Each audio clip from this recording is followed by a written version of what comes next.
Imagine this. You are a first grade teacher in a small rural community located on a Native American reservation. The area is known for being low income, and a lot of your students come from unstable homes. It's common for your students to struggle to meet grade level standards. You have, on average, 18 students, and most of them come to you performing below grade level, some of them significantly below. It can be a struggle to get support from families, and you know that most of your students do not have the help they would need to complete homework, and they are definitely not reading. About one-third of your class is identified as an English language learner that speaks only Spanish or one of the native languages from the area in their home. Generally, the only English they hear or speak is at school. Three of your students are identified as having communication delays and have IEPs.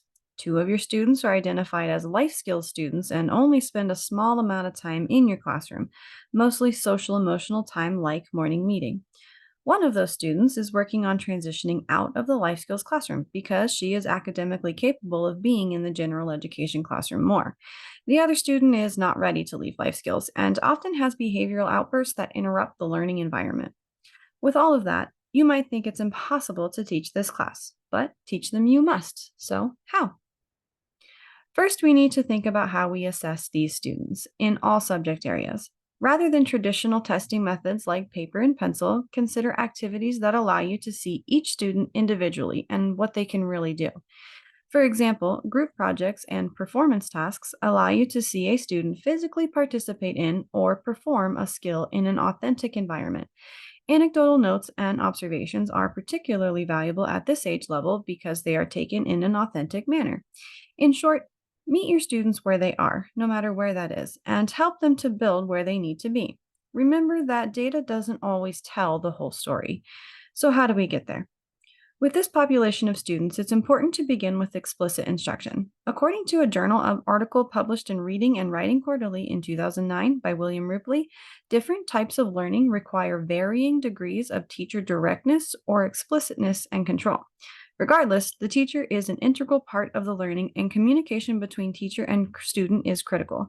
Along with teacher modeling, guided practice, and many opportunities to learn, explicit teaching promotes active student engagement. It can be used across curriculum, from the 5 strands of learning to number talks for number sense in math. The limitations? Well, not all skills can be taught explicitly, like leadership. Not to mention the amount of prep time required of a teacher who must prepare for 18 unique learning experiences. So, what other strategies can we use to help our students? A population like this tends to struggle with content area vocabulary knowledge. In most cases, it's a lack of background exposure, and in some cases, it's a language barrier. Vocabulary is essential to all subject areas, so it's important to have a strategy to ensure your students get this knowledge. Delick and Urich 2013 suggests semantic mapping. Semantic mapping is a process that allows students to create a visual display of categories and relationships. It's basically a graphic organizer. The map is designed to help students connect new words to their own prior knowledge and experiences. The map can be whole class or it can be completed individual to the student. The limitations? With so many vocabulary words to teach, it isn't realistic to make a semantic map for every word, especially for younger students. Semantic mapping is also not suitable for all types of vocabulary words and is sometimes misused by teachers and students, leading to incorrect ideas about topics. Use this strategy for big idea words that must be learned, and remember that it is particularly useful for your language learners who need more background connection. If we're really trying to provide an individual experience where students learn at their own pace, then Katza, Surgis, and Sampson 2016 suggest the flipped classroom model. According to teachthought.com, the flipped classroom model is a type of blended learning where students are introduced to content at home and practice working through it at school. Flipped classroom focuses on problem-based learning, and the article from Katza had my favorite quote. Problem-based learning is an important challenge, given that students will be expected to contribute with innovative solutions to ill-defined problems throughout their professional life. In the flipped classroom, teacher-led lectures are replaced with learning materials created by the teacher, like videos.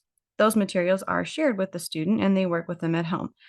The students then get a chance to meet with their teacher to apply what they have learned. Katz's research showed that this model leads to an increased satisfaction with the course, attention, and confidence. The limitations? Well, first, that article only addressed the subject of algebra. More research is needed for other subjects. Also, this type of model isn't appropriate for all populations. Flipped classroom assumes the bulk of the initial learning is done at home.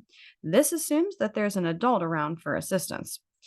Not all populations have that adult around, or the adult doesn't have the education needed to understand the material and explain it to the student. Additionally, the question of how materials are distributed comes up. If there's an internet connection required, not all students have that, or the device needed. If the materials will be physically distributed, how and where? Who will distribute them, and how will we ensure that students can actually get to the location to pick them up? These are a few topics I researched for teaching effectively in first grade. Each topic is beneficial strategy for first grade, but each also has its limitations, and there's no substitute for sound pedagogy that takes into account your particular population of students. Thanks for watching.